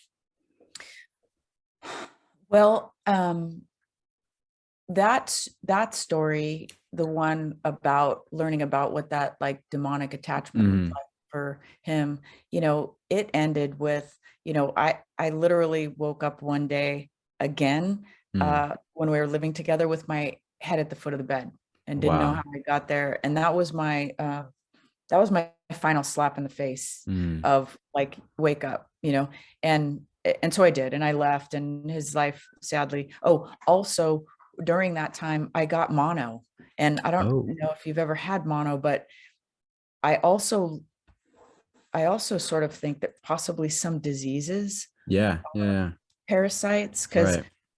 because this because mono it takes all of your energy. I'd have to Hmm. nap after taking a It's shower, like and a I vampiric sort of yeah. spirit that takes over. Yeah. That's right. And so what ended up happening was I didn't have the energy to leave. And I Mm. think that's how essentially it wanted it. Yeah. So, That makes I a lot had of sense. for like 3 months. I lost one of my jobs. I couldn't do anything. Mm. And then when you hear about people that live through very severe hauntings and Hmm. stuff, it's kind of the same story. They get lost with this like Yeah. veil over their head. They don't have the energy or the It's draining, wherewithal. I bet. Yeah. They're just drained Yeah. emotionally, Mm. psychologically, physically, spiritually, everything. And All their so loosh is now like being exactly, used to deal with this experience when, like, that's right. you So don't have anything left over. nothing left over. So Exactly. So when I woke up with my head at the bottom, I said, okay, that somehow this is like manipulating Mm, me in my sleep to, so anyway, I woke up and that morning, and I made the decision that day, like it's now or never. And he was already up, and he came out and he knew, like, I didn't even have to say anything. He goes, "You're mm, leaving." I went, "Yeah, today's the day." And it's not mm, like I was threatening it or anything, but that's how that ended. And yeah. um but just throwing that story in there because it's not irrelevant to the mediumship, Hmm. because it's not that I go out and clear houses, or I could have had a lot of training in that realm. My desire is to help people heal from grief, Yeah. though, and be in service in that way. And like once in a while I'll come across in clients' homes, I'll know that something's there and I can Mm, sense it. mm. I'll get to the plant stuff because I know that was the question. I'm just going a little bit chronologically because something sort of build on the Yeah, last thing. yeah. And then Once again, time is not linear, so we have yeah, yeah. Yeah, exactly. So so somewhere in there after that, I'd had, the house that I raised my kids in, my ex-husband's family house. It's a generational house. Mm, A lot of weird stuff happened there. A lot of weird, strange stuff happened there that I learned a bunch of stuff from. Um, and also was getting more. My father-in-law, he was a very, very interesting man. He and I talk about a rabbit hole. mm. He and I could talk about all of this stuff. And he Nice. he passed away a couple years ago, and I miss him terribly, but Mm, he was just the most open-minded and eccentric dude. And anyway, it was, he was very interested about the things that went on mm, in the house. And we would do some Reiki there, and we'd see all manners of stuff. And so that was, there's lots of other stuff that happened interspersed in there. But um, you know, being an artist for most of my life, some of the art will take me into clients' homes and stuff. mm. And I went to this do a job in this house in Altadena, and it was one of the original old LA houses, like built in, like 1900 or something like that. Really cool old house. But as soon as I walked in, I was like, oh yeah, there's something here. Mm. And the people were like, well, we're going to work. And so they left me in their house. And at the time I had an old iPod, right? Mhm. The old, like, it might not have been first generation, but it was early generation iPod. And so with an iPod, it's not like a record can skip, Mm. like with it's digital. It's Yeah, yeah. right. It was far enough along as digital. And anyway, I kept doing one of these, like someone's behind me, Mm. like, and then when, especially in the bathroom, like I would just be like, oh, I gotta hurry up and get out of this bathroom, You were wearing headphones, right? Yeah, yeah. Oh, okay. And so, but I was listening to music, Mm. and then all of a sudden the music stops in my iPod, and I Mm. couldn't, I couldn't get service in there either. So Mm. I had an iPod and a phone. They worked together, Mhm, right? I had the mhm. iPod. I'm listening to music, and all of a sudden the music stops, and I hear in the earbuds, "Believe you can speak to the dead," just Mm. like that. And then it went back to the music, and I went, oh, because I'm Okay. a little freaked out. So I go out to call my husband because I couldn't get service in the house, Mm. and I walk way out all the way across the street, and I look back at the house, and the house just had the look. And Mm. so there's like, it was part of the learning of how I can sense people when they're haunted, and I can sense houses when they're haunted. It Mm. just has the look. And I can't quite describe it with words. There's a certain darkness in the eyes, and a darkness about the house. That's I guess the way my third eye brings it through. Yeah, yeah. Got a You like pick a up on those visual cues, whether they're in someone's face or just in the environment itself. I'm sure your experiences have sort of indicated to you, like you can pick up on. It's like this is a silly joke, but like people say they have like a gaydar. It's like you can like yeah, yeah, yeah, yeah. you can detect like these whether they're dark or light, which I want to get into for sure when we wrap things up. That yeah, you can train yourself to develop this awareness, and in some cases it is a gift, I suppose, that just manifests almost miraculously. But at the same time, it sounds like you've put in a lot of work and you've gone through these experiences to help you be sensitive to those types of energies. And this is an incredibly unique gift that you have been given. And I'm so happy that you've been sharing it with us, because whether it's for this conversation on this podcast or the conversations that you have with your clients and the experiences that you guide them through, it's amazing to feel that validation, knowing that there's this average, ordinary 3D world that we're living in, and also to have access to the other channel, the other world, the higher world. And that's a relief for a lot of people, I'm sure, to meet people who are going to help them gain access to that higher world, or at the very least build a relationship with it. What do you think? Yeah. I mean, I actually believe that we all have these Mm-hmm. abilities. We just don't all have the interest in Mm-hmm. them. You know, I had mentioned my husband's a normie, right? Mm-hmm. But he does, like everybody, kind of has a story. He saw a Yep. dark shadow in his house when his mom died, and it freaked him out. He's like, "No, thank you. Like, I don't Mm, want to. Nope. Like, yeah. just put on the Dodger game. I'm good with that. You know, like, you know what I mean? And which is great. You know, like everybody's at their place. And Mm, I obviously have had a deep curiosity mm, from the age of 3, or you know, as you and you know, so the people that have had various anomalous experiences, or the ones that are even just interested in it, that mm, maybe even not had anything happen to themselves, I think that it's because there is a deep knowing that this mm, material realm is only a part of the story, mm, you know. So uh I'll fast forward to, you know, when I started working with a shaman and working so deeply with the ayahuasca. Part of it was I had hit a rough time in my life, you mm, know, divorce, and very hard part in my life. And what am I doing with mm. this meat suit? Like, you know, what's it all mean? Because, you know, it's just, divorces can kind of do that to you, you know, Yep. like the blow up, you know. um there's usually a gift in it, what, in Mm. hindsight, You whatever got it to is. dig through it to find that gift. Takes a while. You do. On that note, you know, both of my parents died, and when my mother died, I forgot to sort of interject. It's a very long story. I'll tell you some other time because it's a pretty neat story. But You're welcome back anytime, Whitney. okay. When she died, it for sure, I uh I had never experienced grief. Mm. You know, my grandmothers had died, but you know, when your mother dies, it's a It's game different. changer. You know, if you're tight with your mom, or even if you're not, you know. But it was a loss that I just didn't. I went into a deep existential crisis. You Mm, know, I just couldn't figure it out. What is death? Where is she? You know, mm, I needed to know, even though I'd seen and done all this stuff. mm. I it's like I never have enough answers. I got to keep looking, Right. keep proving. And so what I ended up doing was, through this, and like I said, we'll maybe talking about another time, because um it's a good story, but I You can had give found us a this. sneak preview for now if you would like. Yeah. Yeah. Yeah.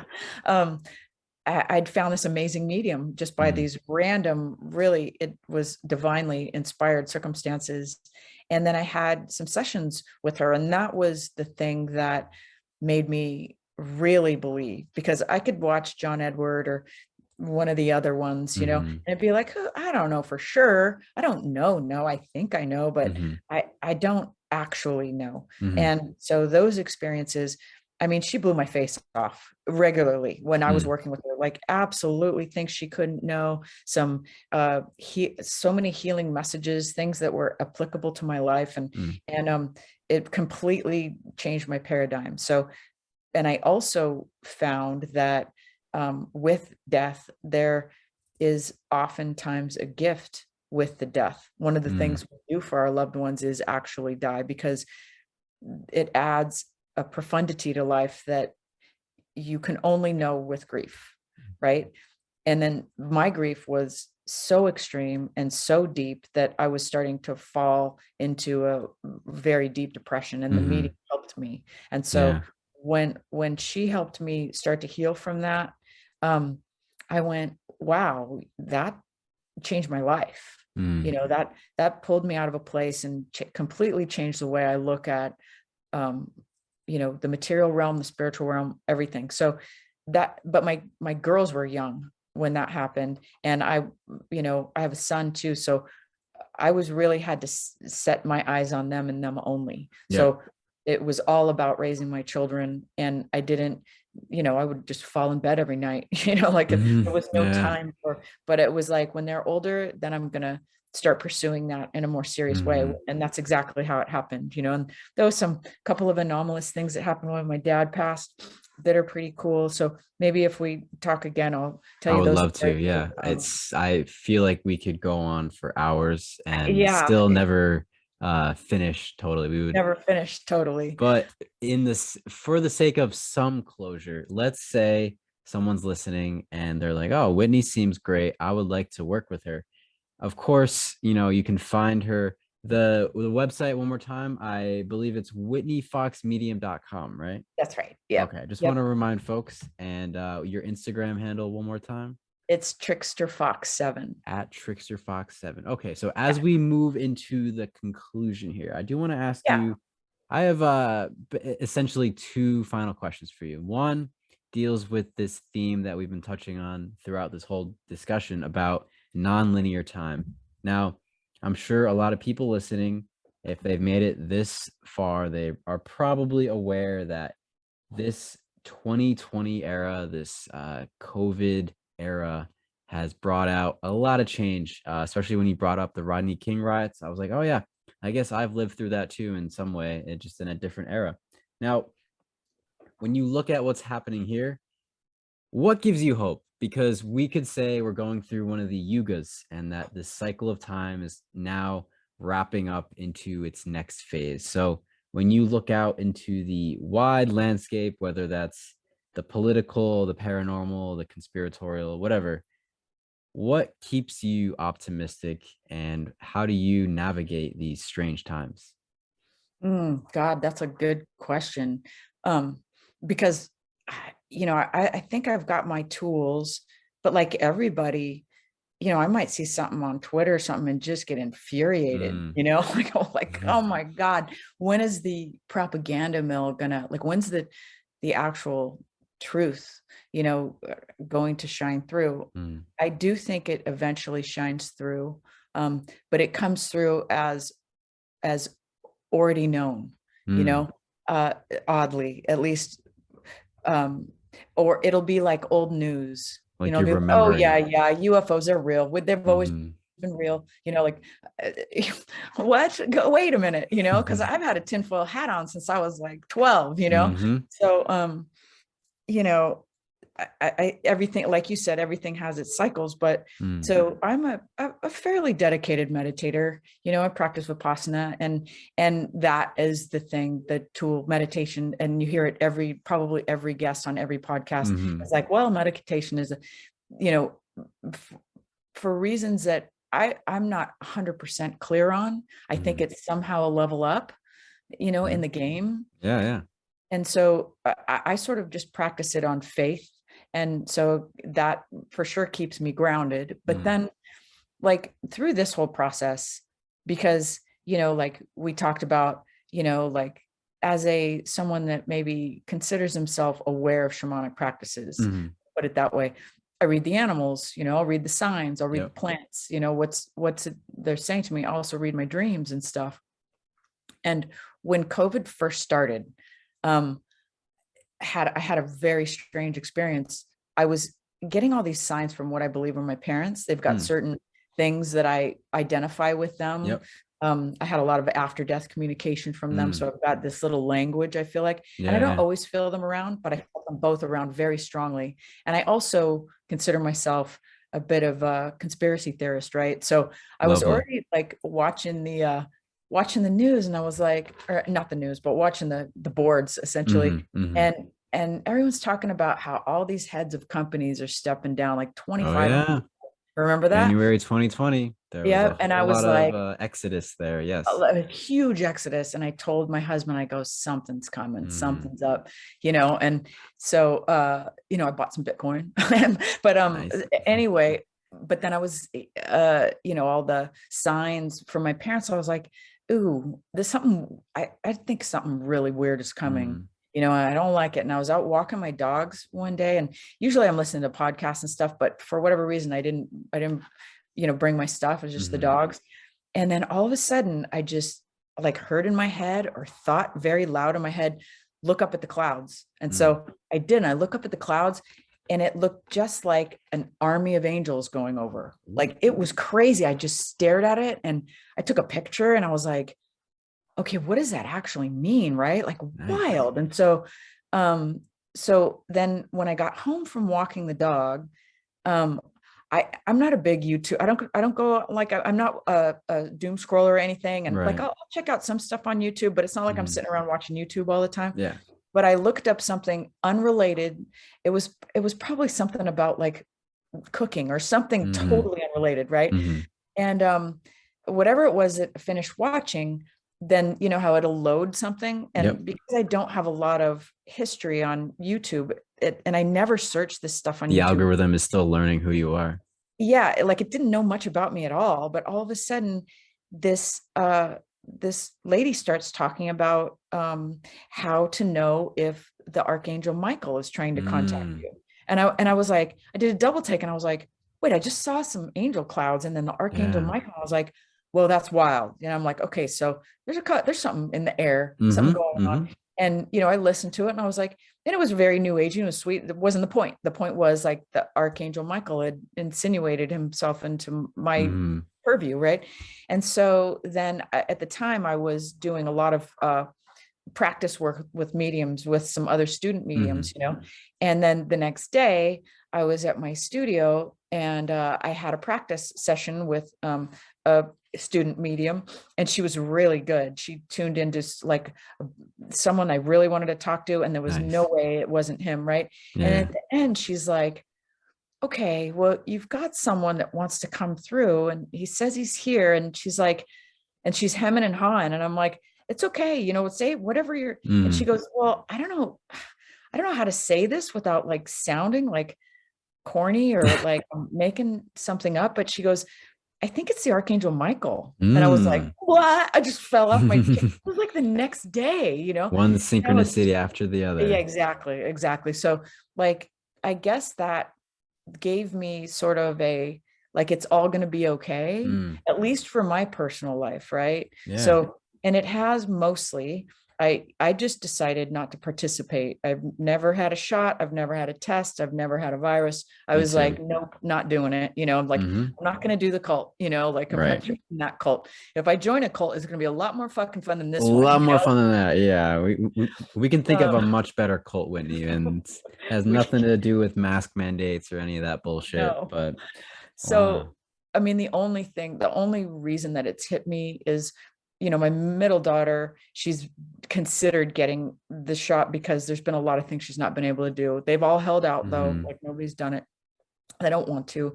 But you know, one of my best friends died from her booster. So oh no, it did hit home. So it's not like I came through it completely unscathed, you know, like she was one of my tightest bros, like, you know, texted every day, like all of that. Our husbands are good friends. It was terrible. It was awful. She died in January. But so then like just this week, it's been a little bit of a strange week and just weird stuff. And like, I've had some nightmares, and I don't have a whole lot of nightmares anymore. You know, just random weird nightmares. It's kind of fearful ones. Right. And so this morning, I knew I was going to be talking to you too, so I was just going to bring it up because I thought it might be relevant to say. I'm sure it is. So as it was like almost the hypnagogic time. But I wasn't awake yet. I was still going in and out of sleep, and I had this dream that I wasn't raised Catholic, and I don't know that much about her, but I knew that this person that came to me in this dream was Saint Teresa of Avila, and I barely even knew that name, Saint Teresa of Avila, but the name came very clear. And she said to me, the world can pray to me to release them of mental slavery. And that's how I woke up, and I was like, what a wild dream, you know, like, and it was so like one-on-one. It wasn't like I was like, dreaming that I was at the dentist with my, you know what I mean, Right. like It was like a it one-on-one was like, experience with you and yeah, this yeah, spirit, this angel. Wow. sort of angel thing. And so I looked her up this morning and I was like, wow, I should post something about her on my Instagram and Mm, just say those words, because it kind of felt like a bit of a yeah. change. So I guess that's a long answer to your short question of like, you know, and I think we all kind of have our ways of raising our vibration. Like Yes. whether you go to church, whether you sing, you play music, you make Mhm. art, you play with your dogs, sing, dance, like I, I think all of those things are relevant. That's what the Mhm. shamans do. They're Yep. they're, they're going to do the dancing and the whatever it is. It's going to raise the vibration, personal Mhm. vibration. Even having these talks, I think, is I was gonna very say that. Yeah.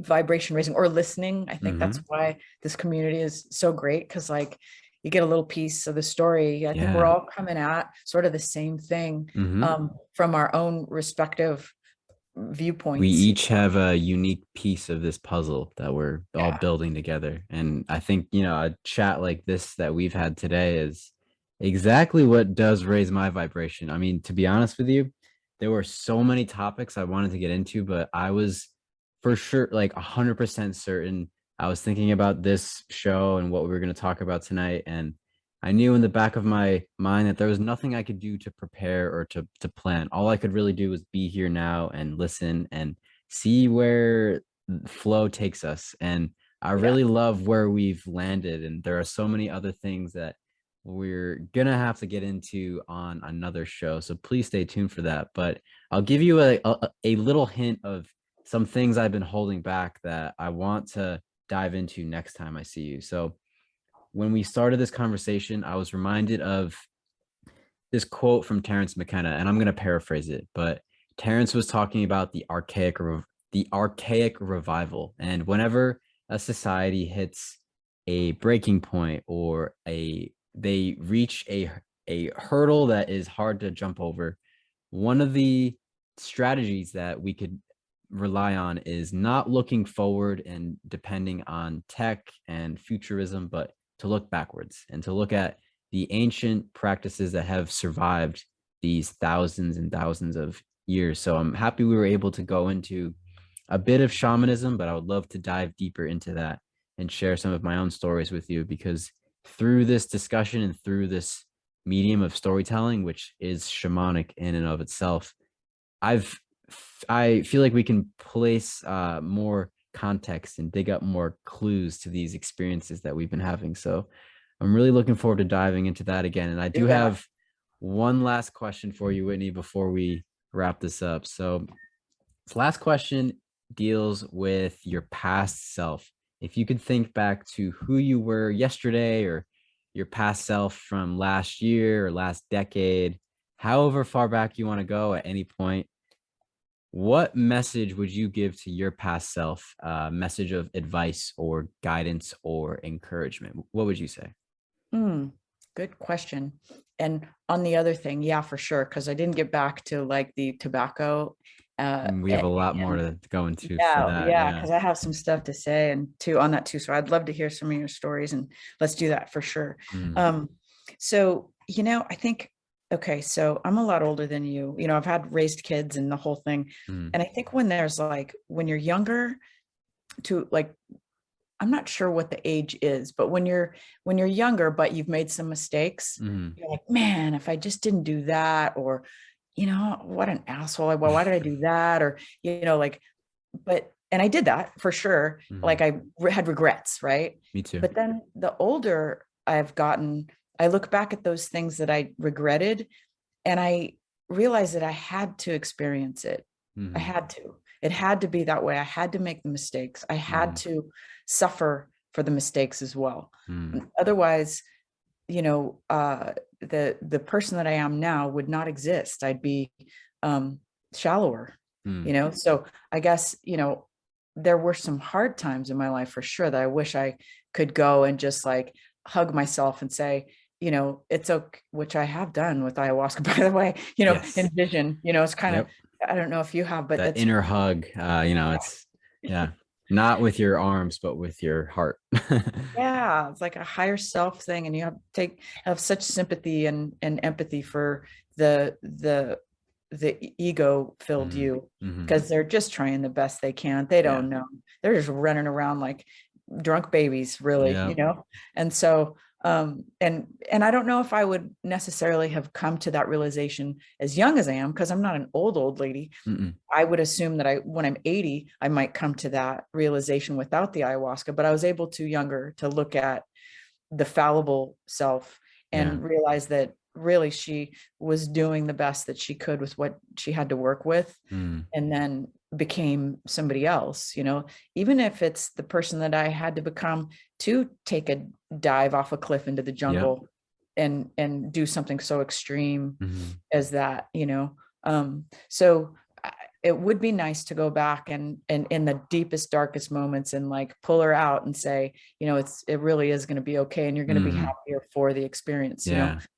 Some people don't live through those dark experiences Mm-mm. though. Like I've got friends that overdosed and friends that have killed themselves and Mhm. stuff like that. Some people don't survive it. So, it's really easy for me to say when, like I essentially got an amazing life right now, like easy for you to say, you'd go back and say, oh, chin up, little girl, like, Yeah. Yeah.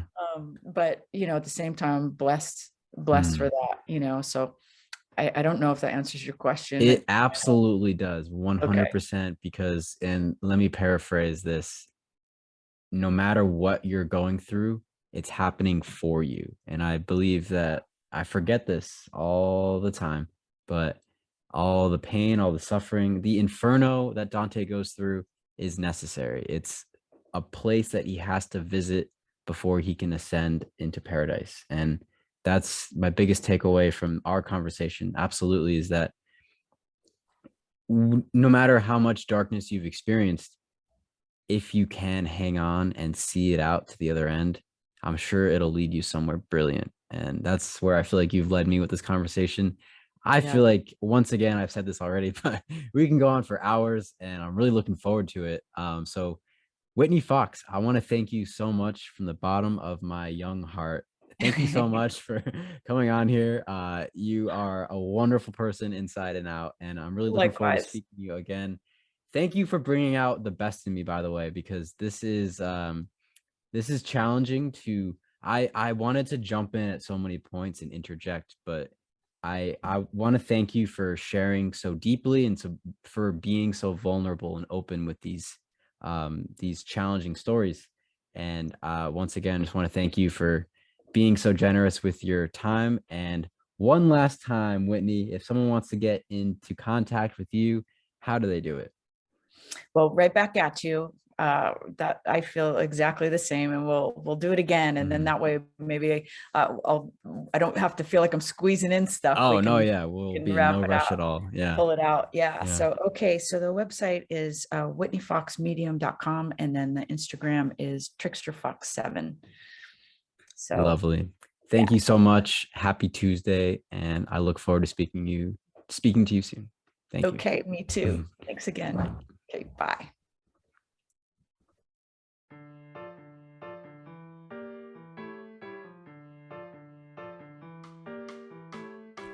Hello, my friends. Thank you so much for sticking around to the outro of this episode with Whitney Fox. This will be episode number 4, which is quite special because Whitney and I are both April babies. So this special 4th month of the year, it's quite a magical time. And let's talk about the episode really quick. So wow, Whitney told some incredible stories. And this is exactly why I wanted to start a podcast, because these are some conversations that, well, you gotta really look for the kind of people who are willing to talk about these kinds of things. And when I first met Whitney, we were talking primarily about ayahuasca, so I was happy we had this opportunity to dive into some more paranormal topics, but also keeping things light and always motivational. So nice job to Whitney for wrapping this all up in a nice bow and leaving us with some really nice inspirational thoughts and feelings. Now, the paranormal, the poltergeist, any of the dark energies, including the sleep paralysis, hags that people describe have always fascinated me, but I've never really had the direct experience myself. I've had other types of mystical experiences, but nothing like Whitney's, so it was really very unique to hear her story and to listen to Whitney tell her truth. So when it comes to speaking our truths, I'm really pleased with the way that this podcast has been going since I began last week, and can't believe we're on episode number 4, but I want to thank you all again for being here on this ride with me. And for you, if you feel like you have some kind of truth that you want to come on to the show and speak about, whatever that might be, I would love to speak with you. So please get in touch with me. You can always email me at locolistens@gmail.com. locolistens@gmail.com. Now, a couple exciting things coming up. I know today, at the time of this recording, I will be speaking with Brandon on the Expanding Reality podcast. And the following day, which will be Friday, Good Friday, I'm going to speak with Chris from the Mensa podcast.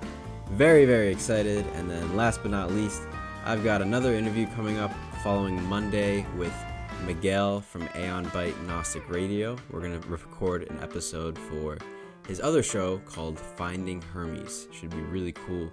Going to dive back into Dante's Inferno there. But anyways, folks, I wanted to send you all a nice little lovely message as I usually do at the end. So my final message for you is this: wherever you are, be here, be now, and be you.